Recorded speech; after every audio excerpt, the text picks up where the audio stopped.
Capítulo 18. El domador. Ya el domador era un fantasma, se puede ser fantasma lo mismo antes que después de la muerte. La vecindad de la muerte, el fin de la carne, parece ir soltando lentamente el espíritu y convirtiéndonos en fantasmas. El domador en su angustia final buscaba libros que lo llevaran de nuevo a la vida pasada, cuando él era feliz, cuando sus pulgas eran pulgas. Ahora tan parecidas a los hombres, casi iguales a los hombres, como que habían bebido sus sangres. Los libros son consoladores, porque la vida de arte no es sino una rebelión contra la muerte. El artista buscaba manifestarse, confirmar su vida, dársela a otros objetos, seguramente por el temor de desaparecer completamente. Los libros tienen el sentido de almacenar vida, de salvar vida, el deseo de quedarnos en las páginas hacia el infinito. Ahora al domador le sucedía, como a los padres que tienen hijos que no han resultado en el hogar. El desconsuelo de un hijo que no atina con las necesidades sociales y que se cortan conveniencias, presumiendo de absoluta libertad. El domador tenía en sus manos escuetas el libro de los secretos de agricultura, casa de campo y pastorial,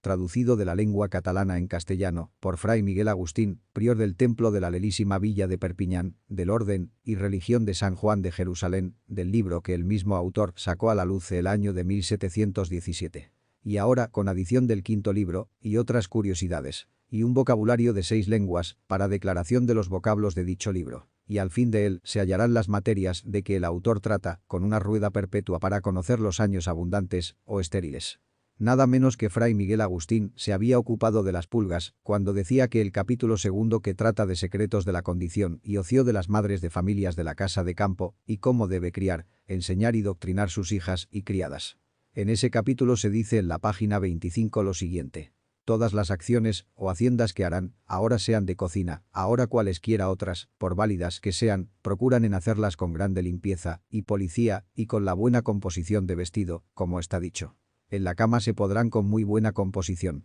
poniéndose en la gura que deben estar cuando sean muertas en la sepultura, haciendo sobre este particular reacción, aunque sea de paso, diciendo una Ave María por su alma, como si fuera muerta, y después recogerán el cuerpo, que no esté largo, antes recogido. Y si durmieran 2 o 3 juntas, procurarán no tocarse las carnes de las unas con las otras, poco y nada, y siempre que estuvieren en la cama de noche u de día, sanas o enfermas, así de verano como de invierno estarán bien cubiertas y compuestas, que no se les vea sino la cara y las manos, por alguna necesidad o causa justa, volviéndolas a recoger luego debajo de la ropa. Cuando se levantarán o podrán en la cama, siempre tendrán el mismo cuidado de no ser vistas, no solo de varón, pero ni de las hembras, que dormirán con ellas, sino solo lo que no se puede excusar, que son pies, manos y cara, supuesto que tuviese, como es razón, las camisas largas hasta el tobillo, y llevándolas arriba en el pescuezo, y abertura del pecho bien cerradas, y atadas, teniendo cuidado cuando se desnudaren, y la tarde, o a la mañana se vistieren, estén cerradas las puertas y ventanas, y si acaso alguna vez querrán reconocer las pulgas de la camisa, reconocerán primero bien todos los agujeros que pueden haber, hasta el de la llave, o cerradura, y no se ponga en derecho de alguna puerta o ventana, por bien cerrada que sea, y mejor sería no hiciesen ejercicios en esa forma, sino que cuando muden de camisa, entonces expulgan la que dexaren, porque siempre corren peligro de ser vistas y codiciadas, como sucedió a Susana, y a Bersabe, que pensaba poco ser vistas en el baño, de donde sucedieron a Susana los peligros en que se vio de su honra y vida, y a Bersabe su adulterio y muerte de su marido Urias, no olvidándome de la cava de nuestra España.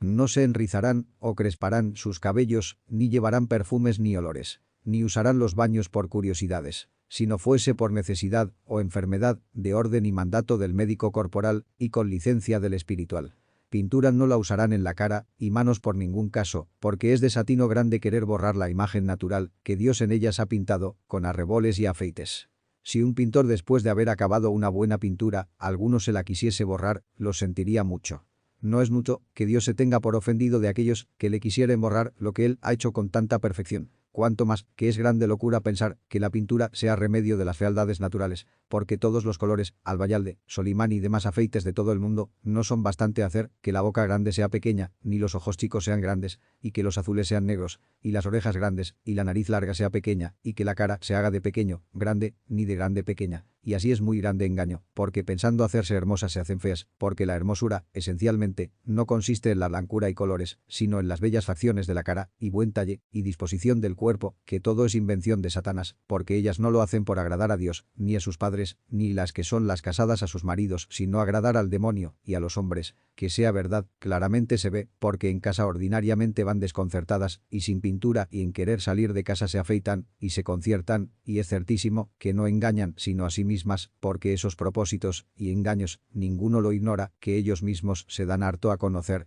Mirándoles al sol, se verá cómo destilan el licor verdinegro, y en llegando cerca de ellas, presto se sentirá el mal olor que desidan, y mirándolas los dientes, los verán negros por extremo, y si los ven el día o la noche cuando quieren descansar del martirio que han pasado en el día con dichos afeites, la verán tan arrugadas que las pieles de la cara les van colgando por los dos lados, y así por donde piensan hallar casamiento, las que tal hacen, por allí se pierden. Porque esa hermosura, ningún hombre sabio y virtuoso la quiere ni la desea, y si alguno se vale de ellas, no es porque no conozca el engaño, sino por segundas intenciones, por ser ellas muy sensuales y deshonestas y así por cosa tan clara y limpia bastarán las razones dichas. Solo han de estar advertidas que no limpien la cara y manos de su cuerpo corruptible si no fuere con agua clara y limpia. Mayormente si han experimentado que las mujeres lávanse las manos u otra carne de cualquier parte del cuerpo segunda vez, el agua saldrá clara, y si el hombre se lavare segunda, tercera, cuarta y quinta, ni 1000 veces, el agua no saldrá clara, antes turbia. La razón es que el hombre fue criado de tierra y así tantas veces como el hombre se lavare las manos o cara, siempre se despega de la tierra de que está formado el cuerpo, como cosa corruptible. Y la causa de no hacer este efecto en las mujeres es que la mujer fue tomada de una costilla de nuestro padre Adán, y como la costilla y huesos sean también de tierra pero son de una masa más condensada y menos incorruptible que la carne del hombre en lo de lavar cara y manos,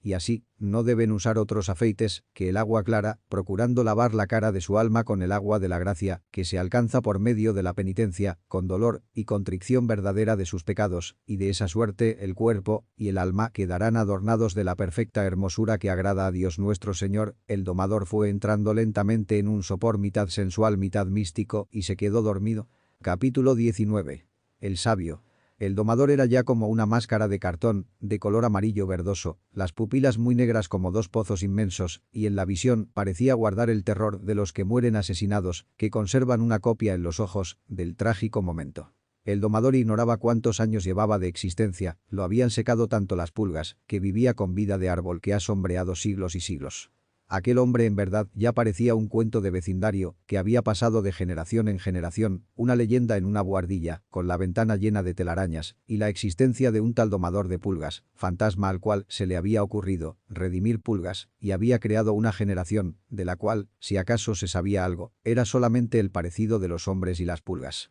Como el hombre se parece al perro, al buey, al gato, al asno, al gavilán y a la lora. Un día, los días son asunto personal, un día muy importante para el domador, porque sintió que se le terminaba la vida, con un resto de fuerzas se asomó a la ventanilla quitando las telarañas y el polvo. Y dio unos gritos, como podrían ser los gritos que se han acumulado durante siglos. A uno de los temerosos transeúntes le pareció que aquel desgraciado entre sus alaridos pedía un médico. Los periódicos llenaron sus páginas, se hablaba por lo bajo, con el temor de lo que pudieran oír los fantasmas que no vemos, y corrió la voz de que el domador quería un médico. Los señores galenos no parecían decidirse, hasta que un verdadero científico, un sabio, de barba muy larga y cabeza cana, con 1000 trabajos y crujir de maderas antiquísimas, llegó hasta el domador de pulgas. Debe advertirse que los sabios son menos miedosos que el resto de los hombres, especialmente si están acostumbrados a tratar con la física, que pide explicaciones naturales. Habló un sabio. Usted es el domador de pulgas, usted es el que se metió a redimir pulgas, usted, porque daba su sangre tuvo la osadía de sentirse un redentor, fue usted el que lanzó unas humildes pulgas, que eran felices, a la misma miseria de la humanidad.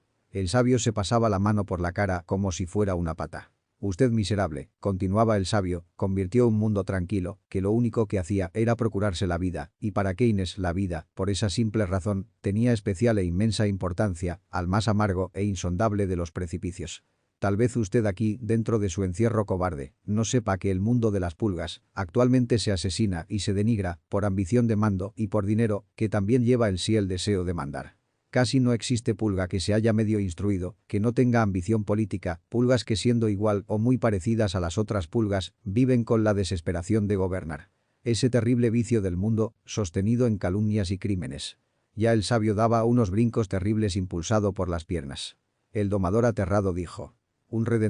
redentor, el sabio fuera de sí continuó. ¿Un redentor? Miserable, no ha sido eso lo que usted ha hecho, ¿no sabe usted que el mundo por las miserias humanas se ha convertido en un fracaso y que aún confesándolo y reconociéndolo, no se puede volver atrás? ¿No sabe usted que las voluntades y las ideas siguen rodando y que de nebulosas se convierten en mundos? ¿No sabe usted que se vive para arrebatarse las cosas y que las pulgas mejores tienen que resignarse a pasar la vida solamente para comer y mantener una familia, ya que el espíritu no cuenta y que se aumentan más y más la miseria y las necesidades, dentro del adelanto, dentro del llamado progreso, dentro de mayor producción la gente se muere de hambre? Oiga usted, no se muere usted todavía, oiga usted, ayer fui llamado para reconocer una mujer que había muerto, frente a un teatro de diversiones elegantes, en donde ella pedía limosna. En los regazos se movía un niño, ella tenía el pecho muerto fuera de la blusa andrajosa, el chiquillo lloraba porque se le había interrumpido el alimento. El sabio tomaba un aspecto terrible, la barba se le convertía en unas terribles ponzoñas, la cabeza se le disminuía y se le aumentaba el tórax como un fuelle vacío, y ya lanzaba gritos agudísimos. ¿No me reconoce usted? ¿No reconoce usted en mí a la pulga que se ha hecho hombre? Y de un salto, 20 veces más grande que su cuerpo, cayó sobre el domador. Y le chupaba la sangre y se inflaba rojo el inmenso vientre del sabio y en el borbotar una voz agónica se apagaba. Un redentor,